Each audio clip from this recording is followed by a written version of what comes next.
So, last weekend my partner told me that our parents were coming over for dinner, and since I was still riding high off a few successful spaghetti nights, I decided it was finally time to impress the in-laws with something fancy, homemade pizza. I spent the morning watching YouTube tutorials, stretching dough, and muttering how hard can it be? Under my breath like a guy who'd never experienced the cruel reality of sticky countertops.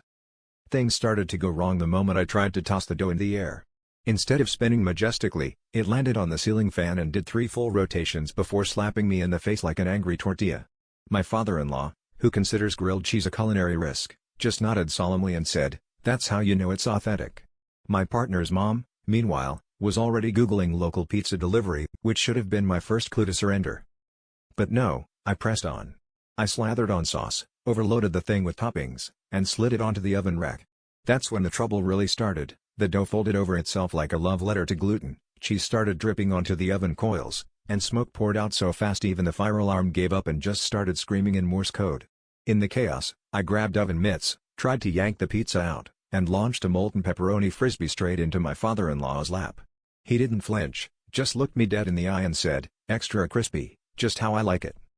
After we aired out the kitchen and the dog finished licking Parmesan off the floor, I humbly dialed the nearest pizza place and placed an order.